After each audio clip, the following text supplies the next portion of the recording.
7 domingos donde vamos a estar compartiendo las 7 iglesias del Apocalipsis. Le voy a pedir que abra la palabra en Apocalipsis capítulo 2, versículo 1 al versículo 7. Apocalipsis capítulo 2, versículo 1 al 7.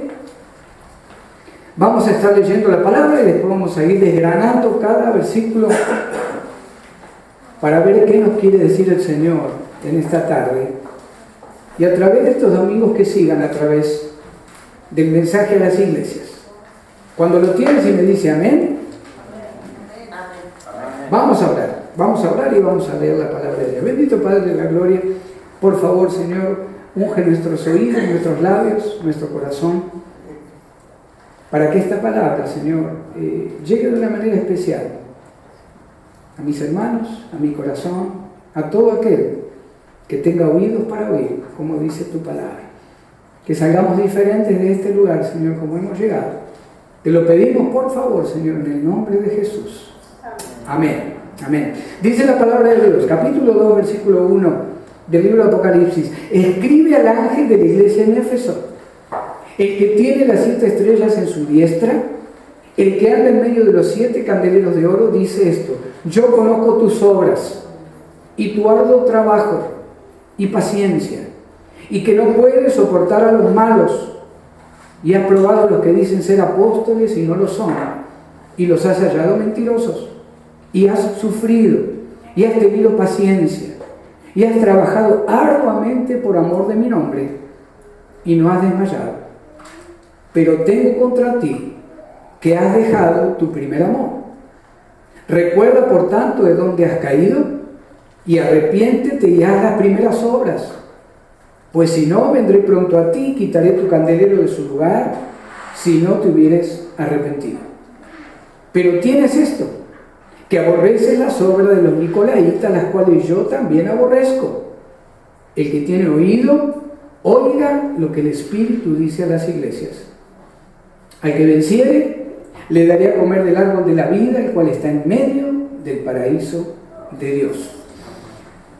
El apóstol Juan, hermanos, ya casi al final de su vida, alrededor del año 96 después de Cristo, recibe el mensaje del Apocalipsis. Lo recibe en visión. Es un mensaje directamente traído a través de un ángel que a través de Jesucristo es dado al apóstol Juan.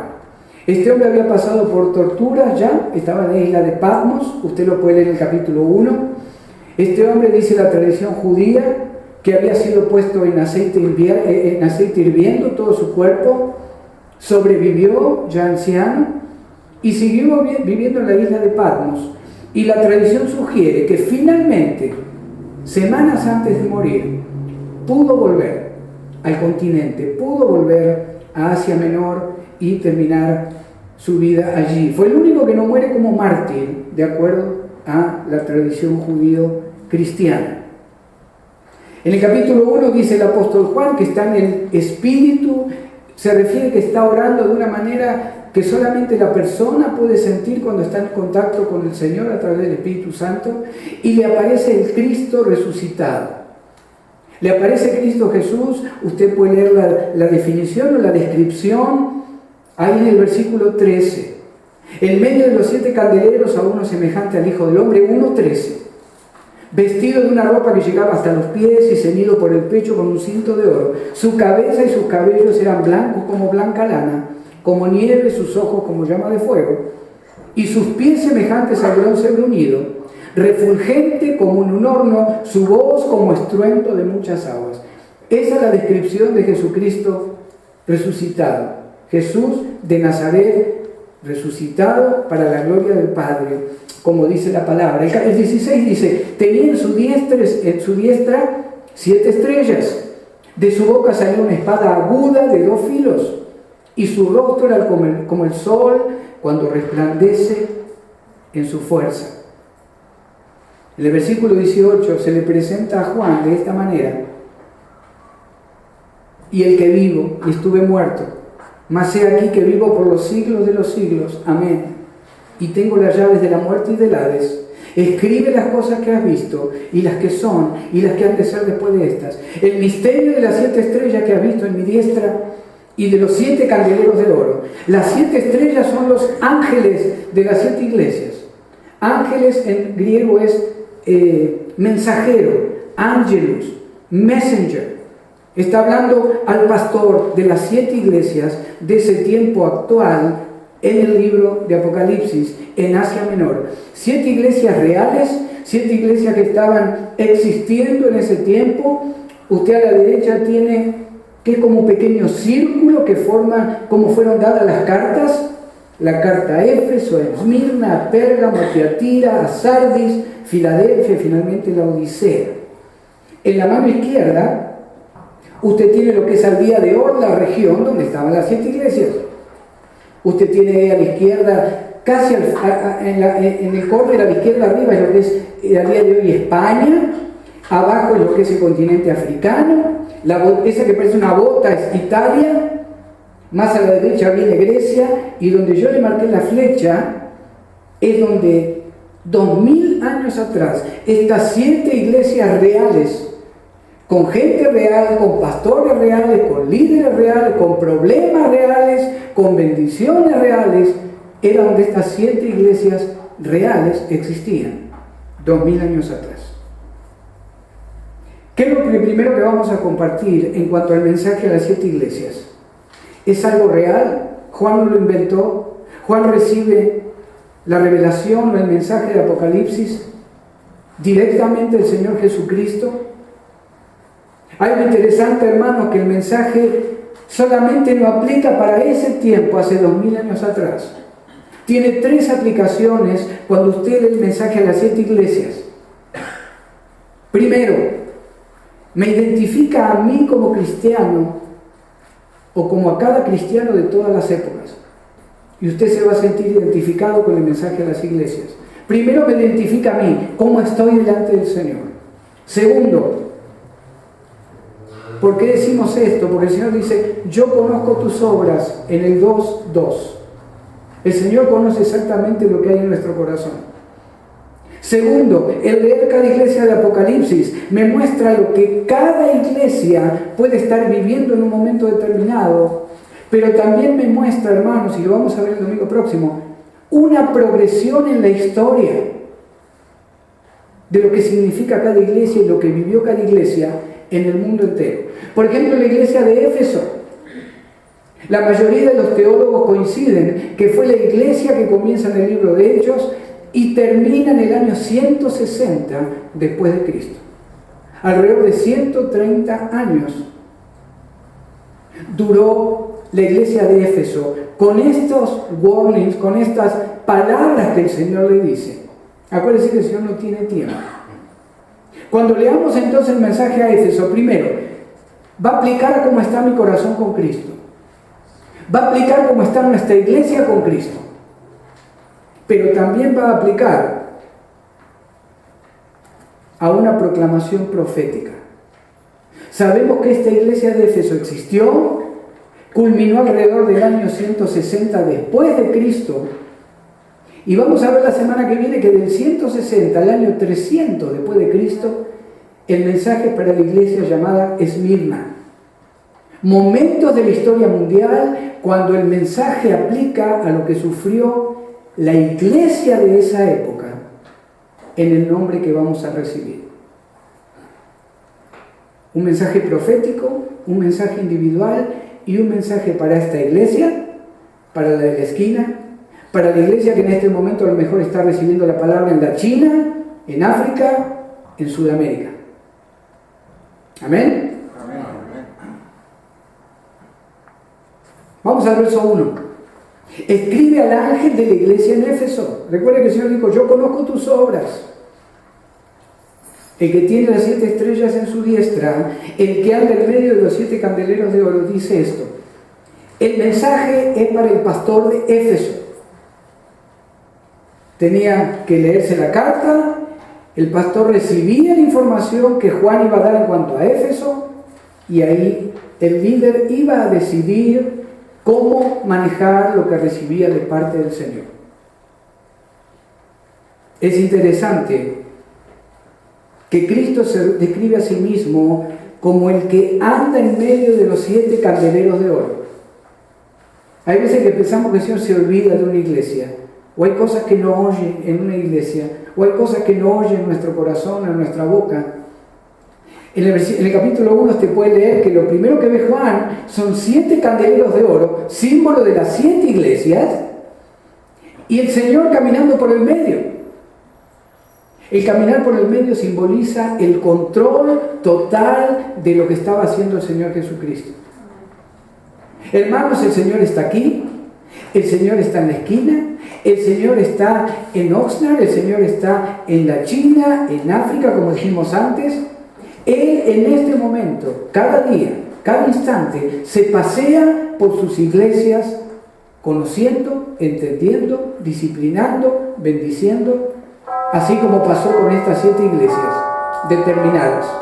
¿Cómo se presenta el Señor en el versículo 1? Yo soy el que anda entre los 7 candeleros de oro. Yo soy el que da la corrección. Yo soy el que retraso la bendición. Yo soy el que acelero la bendición para un grupo, para una familia, para un individuo, para una iglesia. Él es el que está en control de todo. Así es. Éfeso era una ciudad muy rica. Timoteo fue pastor de esa iglesia alrededor del año 55 después de Cristo. Si usted lee en el libro de Hechos, capítulo 19, usted se va a dar cuenta del tremendo poder, el impacto que tuvo esta iglesia en la costa de Asia Menor, los 2 años y algunos meses que estuvo Pablo enseñando ahí. Apolos estuvo ahí enseñando. Timoteo fue pastor ahí enseñando. El libro de Éfeso, o a los Efesios, nos muestra que era una iglesia hasta ese punto, años 60, años 70, era una iglesia rica en economía, era rica en bendición, era rica en santidad para el Señor. Pero vamos a ver en el mensaje que todo va bien hasta que el Señor trae la corrección y les toca un punto en el corazón para hacerlos despertar. Si puede leer en la casa el capítulo 19 de Hechos, tremendo poder con el que el Señor usó a Pablo y otros en Éfeso. El verso 2: yo conozco tus obras y tu arduo trabajo y paciencia, y que no puedes soportar a los malos. Has probado a los que se dicen ser apóstoles y no lo son, y los has hallado mentirosos. Este versículo, hermanos, aplica a usted como cristiano, a mí. Lo aplicamos como iglesia, lo aplicamos como familia, a veces también. Familia espiritual. Fíjese lo primero que le dice el Señor al mensajero de la iglesia de Éfeso, y le dice: yo conozco tus obras. Le habla a toda la iglesia. Y tu arduo trabajo. Esta iglesia, hermanos, Éfeso, tenía una excelente muestra delante del Señor por lo que estaban haciendo. No paraban de trabajar, no paraban de servir. El Señor ahí les dice: yo conozco, yo sé lo que están haciendo. Yo sé que no paran de trabajar para mí. Yo sé que no hay día que no estén haciendo algo para mí. Y tu arduo trabajo. El problema, que cuando dice, hermanos, trabajo, la palabrita trabajo en griego tiene un problema ahí. No estás hablando de un trabajo dinámico, llevado por la salud, acompañado por el tiempo también libre, tiempo para familia. Está hablando de un trabajo, la palabra significa trabajar hasta el punto de desmayar. Y eso no es bueno. ¿Cuántas veces nos ha afectado la salud por trabajar más de lo que debiéramos? En el mundo secular, ¿verdad? Fíjese que siempre pareciera, o cuando leemos este tipo de verso, o de versículo, o de mensaje, decimos: qué tremenda la iglesia de Éfeso. Y era tremenda, era tremenda. El Señor conocía lo que estaban haciendo. El Señor conocía el trabajo, el deseo de cada vez hacer más. Pero había un problemita: se estaban quemando, se estaban exigiendo de más. Después vamos a ver por qué. No porque tuvieran que dejar de trabajar para el Señor. Vamos a ver por qué. El Señor se da cuenta que si siguen con ese ritmo de trabajo, iban a terminar exhaustos. Iban a terminar exhaustos. Yo conozco tus obras y tu arduo trabajo y paciencia. Esta iglesia tenía excelentes cualidades para una iglesia local. Era una iglesia que trabajaba durísimo para Cristo. Los motivaba a trabajar la gracia de Dios.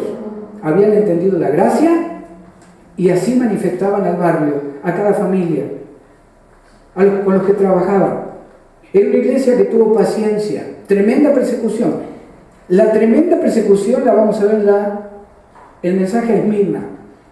Desde el año 160 al 300, 310, que sube el emperador Constantino y une la iglesia cristiana con Roma, que fue un tremendo error.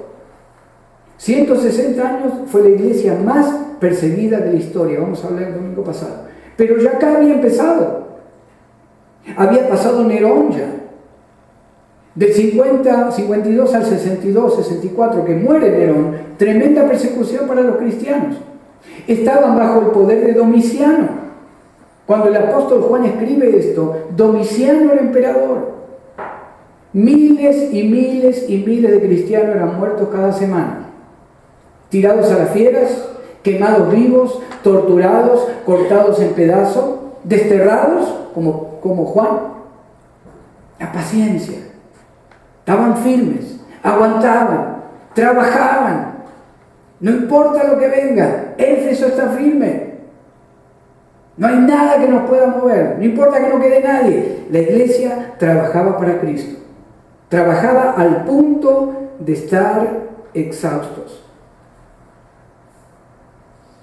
Estaban por empezar a pagar un alto precio por servir tanto, con un corazón que no era el perfecto para servir. Lo vamos a ver al ratito. No pueden soportar a los malos. Era una iglesia que no aceptaba el pecado. Trabajaban, oraban, servían. Económicamente una iglesia poderosa. Muchos ex paganos, hombres ricos que tenían empresas, ahora eran creyentes. No faltaba nada en Éfeso. No podían soportar a los malos. Hermanos, vamos a reunirnos o vamos a hacer esto. Estamos viendo que hay pecado en tal lugar, en tal familia, hay que orar, hay que restaurar. No soportaban la maldad en la iglesia. Otra cualidad más de la iglesia de Éfeso. Eran disciplinados, no aceptaban el pecado. Dice, ustedes probaron a los que se decían ser apóstoles y no lo son. ¿Qué significa esto? Los líderes de Éfeso sabían doctrina. Los líderes de Éfeso frenaban la blasfemia. Los líderes de Éfeso entendían que no cualquiera podía enseñar, predicar, orar, exhortar a las familias de Éfeso. Todo perfecto hasta ahora, ¿verdad? ¿Quién no le gustaría tener una iglesia así? Gloria a Dios. Porque somos una iglesia que trabaja, pero acá está hablando de algo diferente, hermanos. Ahí no paraban de hacer, y lo hacían bien. La doctrina falsa no entraba. El pecado profundo en Éfeso no corría, no se mezclaba con lo que era la iglesia. Los has hallado mentirosos. Y has sufrido, y has tenido paciencia. 2 veces la palabra paciencia. Al nombrar 2 veces la palabra paciencia en la Escritura, significa que estaban siendo probados en lo familiar. El mundo quería ser parte de la iglesia de Éfeso. Nos ubicamos en lo que está pasando al día de hoy. Muchas veces decimos, bueno, ¿verdad? Y lo estamos viendo más que nada en iglesias americanas, donde para alcanzar al mundo, ¿por qué no permitimos que el mundo de alguna manera se dé cuenta que los aceptamos? Y sí que los aceptamos, pero la idea es que la iglesia cambie el mundo, que la iglesia influya en el mundo, no que el mundo influya en la iglesia y después el Señor los va a cambiar. Estaban siendo pacientes en la persecución, no aguantaban lo que estaba mal. Tremenda iglesia, confrontaba la falsa doctrina. Cuando dice, has hallado, has probado los que dicen ser apóstoles y no lo son, habla de que había corrección individual y corrección grupal, cuando había alguien que traía una doctrina diferente. No solo individualmente alguien lo llevaba aparte o lo corregía, sino que la iglesia no permitía que esa doctrina falsa entrara. ¿Se acuerdan cuando Aquila y Priscila lo separan un poquito a Apolos? Y Apolos era un tremendo hombre de Dios, pero predicaba el Antiguo Testamento. Predicaba el arrepentimiento de Juan, predicaba el bautismo de Juan. Y Aquila y Priscila lo escuchan, lo llevan aparte y le dicen, mirá que ahora la dispensación es Cristo. Le enseñan, lo motivan y Apolos termina siendo, según la tradición cristiana, uno de los tremendos teólogos de los primeros 2 siglos, los primeros 200 años. Así trabajaba la iglesia de Éfeso. Tremenda iglesia. Y uno dijera, bueno, ahí tendría que terminar el mensaje. Pero fíjese el 4. Pero tengo contra ti que has dejado tu primer amor. ¿Qué significa? ¿Qué significa has dejado el primer amor? O tu primer amor. ¿Hacia quién? Hacia Cristo. Por eso les dije al principio que esto lo aplicamos individual, grupal y proféticamente. Una iglesia que hoy puede estar viviendo a lo mejor como la iglesia de Pérgamo, si permite la corrección en 2 años, tal vez se puede identificar con Éfeso, o se puede identificar con Filadelfia. Esa es la idea de estos estudios, de estos 7 domingos. Que podamos entender, hermanos, que esto nos muestra, este mensaje a cada iglesia nos muestra también lo que cada iglesia puede estar viviendo. No significa que después no cambie. Acá el Señor les reclama que cambien. Pero ¿qué significó perder el primer amor? Acá entra tu corazón, el mío, entramos como iglesia, entramos en el futuro como iglesia. Para los ojos del Señor, la iglesia de Éfeso, a pesar de estar haciendo todo tremendamente bien, pero para el Señor era una iglesia que había empezado a descender. ¿Qué es perder el primer amor? Seguían haciendo las cosas porque había que hacerlo. Seguían enseñando porque había que enseñar. Había que seguir visitando hogares y orando por enfermos porque había que hacerlo como hacía 30 años que se estaba haciendo. Ya tenían una religión, pero no tenían una relación con Cristo. Y ese es el gran peligro en el que podemos caer, como cristianos, como iglesia, como familias cristianas, o como familia grupal cristiana. Hace meses que las predicaciones americanas están tratando, los pastores, de a través de la palabra, levantar esa idea de religiosidad que tienen los hermanos americanos. Que hacen hermanos, esta iglesia tremendamente lo que trabaja para la comunidad, para el condado. Da la iglesia para lo que sea, acá hay reuniones y ayudan, ¿verdad? Pero ¿dónde está el corazón? El otro día decía un señor que se retiró, que prepara la comida de las reuniones de varones. Hace 40 años que cocino y ya este fin de semana me retiro. Ay, gloria a Dios, buen siervo, digo, me imagino que va a extrañar. No, dice, no, really. Dice que me pusieron a mí hace tantos años y no había nadie, y ahí después me pusieron algún ayudante, pero ¿dónde está el corazón? Eso estaba pasando en la iglesia de Éfeso. Externamente era algo tremendo, precioso, cuánto trabajo, pero adentro se había perdido el por qué hacemos lo que hacemos. Se había perdido esa emoción que todavía usted y yo sentimos a lo mejor. Allí un estudio bíblico. O cuando está por empezar la alabanza, ¿verdad? Como si fuera la primera vez a lo mejor que entramos en una iglesia cristiana. El Señor le está reclamando, perdieron el contacto conmigo. Trabajan muchísimo, pero perdieron las condiciones que tiene que tener el primer amor. Habían perdido el primer amor, se estaban endureciendo en el corazón. Exteriormente estaban bien, pero interiormente tenían una religión, no una relación con Cristo. Y la pregunta, usted la tiene ahí en el estudio: ¿qué con nosotros? ¿Cómo estamos? ¿Cómo estamos hoy? Fíjese que no digo cómo está usted, digo cómo estamos. Porque esta es una pregunta, hermanos, que en esta etapa tan importante de nuestra iglesia, por lo menos, no sé cómo están las demás, pero en el crecimiento, que no perdamos el primer amor. Amén. ¿Cómo estamos nosotros?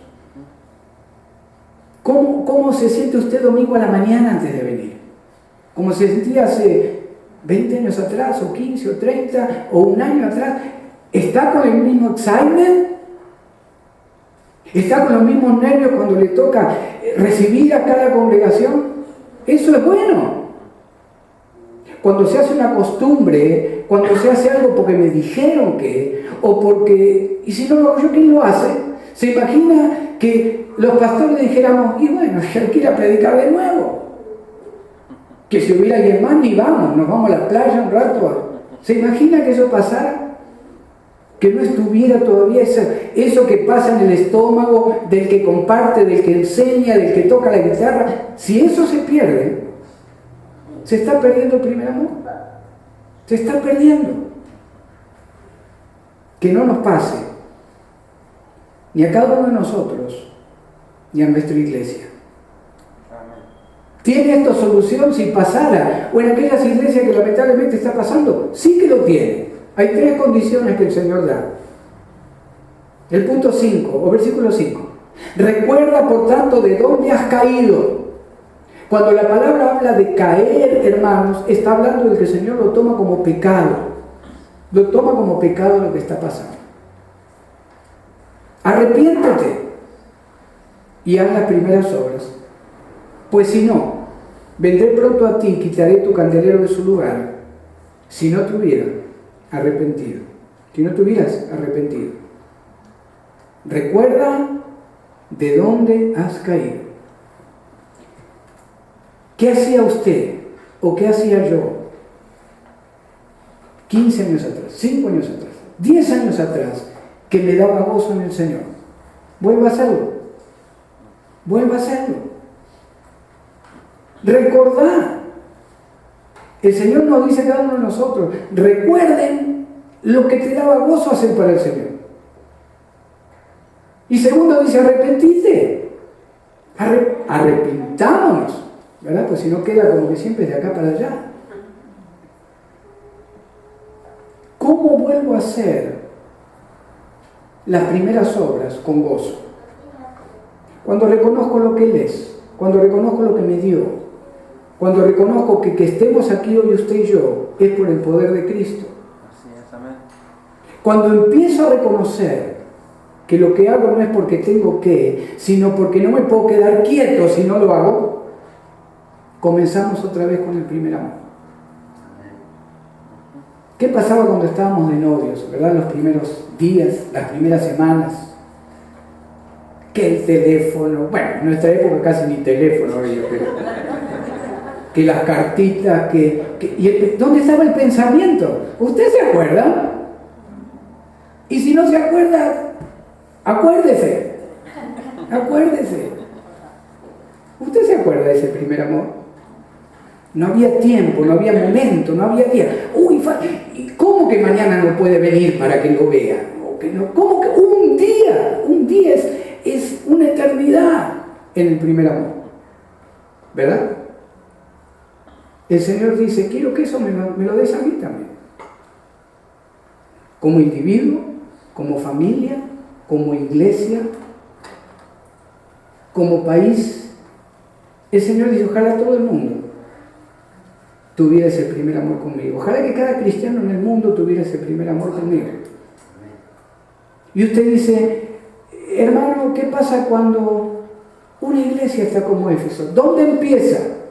No, hay que hablar con los líderes o con el pastor, porque seguramente que el pastor también estaba sin el primer amor. No siempre. Empieza donde menos me gusta, en el corazón de cada uno de nosotros. Ahí empieza. Ahí empieza el avivamiento. Ahí empieza el primer amor, o recordar, Señor, dame trabajo. Pero no porque tengo que, Señor, porque no me puedo quedar quieto si no me das algo. Quiero servirte. Quiero que mis hijos me vean servir. Y Señor, te pido perdón por los días, por los meses, por los años, por las décadas que no he sentido esa pasión que sentía cuando te recibí como mi Señor y mi Salvador. Y por último, hacer las primeras obras. Nunca es tarde. Nunca es tarde, hermanos, para volver a hacer lo que el Señor quiere que hagamos. No, hermano, yo ya no, entre lo que hice, lo que no hice, el pecado, 10 años, los hermanos me conocen, tantas excusas que he escuchado, tantas, tan clarito. Fíjate que caíste, arrepentiste y volví a hacer lo que hacías. Si en el primer amor salías a evangelizar, arrepentiste y salí a evangelizar. Si cuando tenías el primer amor conmigo te gustaba enseñar, arrepentiste y volví a enseñar. ¿Te gustaba servir en la música? Arrepentiste y volví a servir en la música. Si en el primer amor te gustaba compartir, predicar al perdido, arrepentiste y hacelo lo primero que hacías para mí. Ese es el mensaje para Éfeso y ese es el mensaje para nosotros hoy. Primero cada corazón y después como grupo. Yo, hermanos, preferimos que si usted en algún momento está haciendo algo porque tiene que o porque le dijeron, es mejor que lo deje por un tiempo. Mejor que lo deje por un tiempo. El Señor dice, lo siguieron haciendo, pero ya cayeron, ustedes están en decadencia. Que todos podamos exhortarnos a tener cada vez ese deseo. Amén. Hermano, ¿cómo que se está cayendo? No, usted no se cae, vamos a orar por usted. Seguimos enseñando, seguimos visitando, seguimos en los parques, seguimos compartiendo el Evangelio. Hermana, no es tiempo para que usted se deprima. Vamos a estar orando por usted, la vamos a visitar. La iglesia no se puede parar. Pero si en algún momento usted siente que tiene que parar porque tiene una religión y no una relación con Cristo ya, como debe ser, párele. Tómese un tiempo, arrepiéntase o arrepintamos y hagamos las primeras obras. Ahora con un corazón diferente. Amén. El verso 5. El verso 6, fíjese que dice, si no vendré pronto a ti, el 5, perdón, y quitaré tu candelero de su lugar. ¿Qué significa esto? El Señor le está diciendo, no te voy a sacar la salvación de toda la iglesia, pero está diciendo, van a perder la influencia que tienen, la van a perder. Cuando usted y yo sentimos que lo tengo que hacer, ¿por qué hablarle al vecino? El pastor me dijo que le tengo que hablar, o la hermanita, o mi prima me dice, ¿cómo no le hablaste todavía a tu vecina? Ok, ahí tengo que ir. Para ir así no lo haga, no lo haga. Porque la influencia que usted y yo tengamos con ese corazón no va a servir de nada. El Señor le está diciendo, yo no te voy a disciplinar, a castigar ni nada, pero te voy a quitar la influencia que hasta ahora has tenido como iglesia de Éfeso. Y el Señor nos habla de esta manera, hermanos. Si querés cambiar de la próxima. Cuando cambiemos, cuando crezcamos, que no nos suceda esto. Que tengamos tiempo de parar y decir, hermanos, ¿está todo bien? ¿Cómo estamos cada uno con el Señor? Por eso nos gusta la definición del ministerio. Hermandad, recuperación, ¿verdad? O transformación, enseñarnos unos a otros, corregirnos unos a otros en el amor del Señor, crecimiento, crecer a través de la consejería bíblica. Cuando cambia el corazón, cambia mi vida, cambia mi familia. Y cuando cambia mi familia, cambia la iglesia. Amén. Si queremos seguir con la influencia de Cristo en nuestra vida y en nuestra iglesia, hermanos, no hagamos nada por religión. Hagámoslo porque no nos podemos quedar quietos si no lo hacemos. ¿Cuándo lo vamos a hacer así? Cuando nuestro pensamiento sea el primer amor con Cristo. ¿Cómo está? ¿Dónde estará el Señor? Ahí me escucha. ¿Y cuándo voy a hablar con Él? Acá lo que dice la palabra del Señor Jesucristo. Voy a hablar con otro. Constantemente el Señor en nuestro corazón. ¿Se acuerda el corito que dice, mi pensamiento eres tú, Señor? Ahí está hablando de que, Señor, no te puedo quitar de acá. Ese es el primer amor con Cristo. Voy a quitar tu influencia. Tu luz no va a alumbrar como debiera alumbrar si no volvés al primer amor. Verso 6. Pero tienes esto, que aborreces las obras de los nicolaitas, las cuales yo también aborrezco. Algo más todavía bueno que hacían. En Éfeso estaba este grupo que estaba tratando de incluir una doctrina falsa en la iglesia y dice, los que tienen todavía el primer amor conmigo aborrecen ese grupo. Pero fíjese que la decisión de qué iba a pasar con todo eso, el mensaje llega, pero la decisión la tomaba la iglesia y el líder de la iglesia. ¿Qué era lo que pasaba con el mensaje que recibía de Dios? Pero ahora que siempre pensamos que le echamos la culpa, siempre tiene la culpa alguien más, ¿verdad? Por lo que nos está pasando. Como familia, como varón de Dios, como mujer de Dios, como iglesia. Hay una tradición cristiana, me encanta esto, lo escuché en la radio. Dice que finalmente el apóstol Juan pudo salir de Patmos. Dice que pudo hacer una última visita a la iglesia de Éfeso. Estamos hablando alrededor del año 100 después de Cristo. Dice la tradición que tuvieron que llevarlo hasta el púlpito. Pasó martirio, pruebas, destierro. Y dice la tradición que lo único que pudo decir desde el púlpito, hijitos míos, amaos los unos a los otros. Amén. Algunos registran que es las últimas palabras que el apóstol Juan pudo decir. Versículo 7 para terminar. El que tiene oído, oiga lo que el Espíritu dice a las iglesias. Al que venciere, le daré comer del árbol de la vida, el cual está en medio del paraíso de Dios. Váyase conmigo a Apocalipsis 22.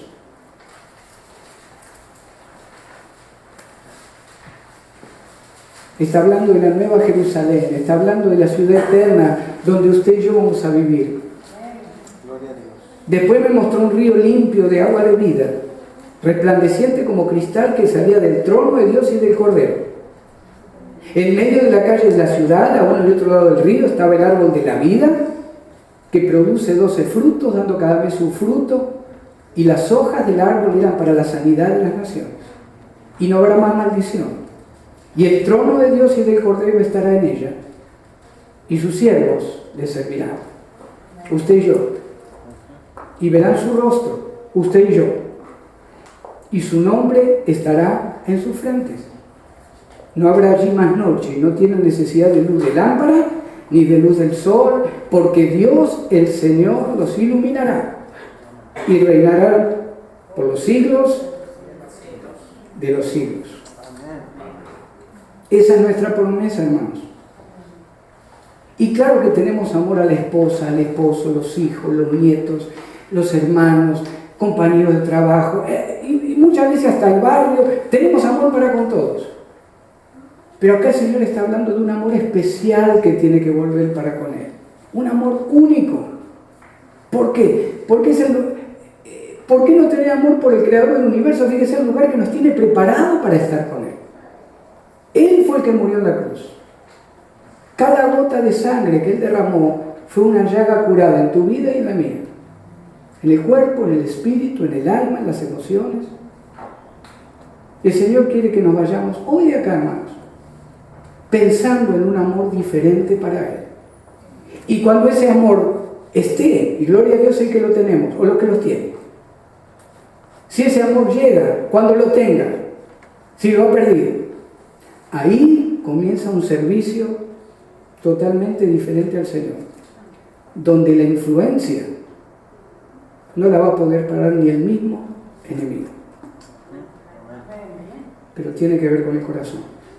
Les quiero leer algo para terminar. Alrededor del año 50, este varón, que no es cristiano, escribió estas palabras poéticas con esta canción, que seguramente usted conoce, y que nos da un poquito una idea de lo que es el primer amor.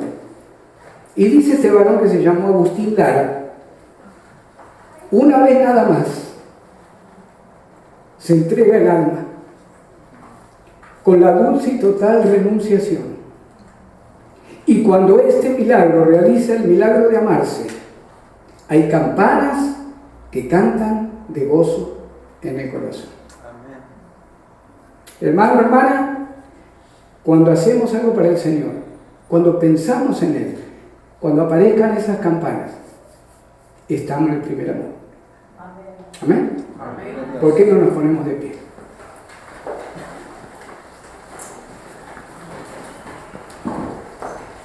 Vamos a orar. Amantísimo Padre de la gloria,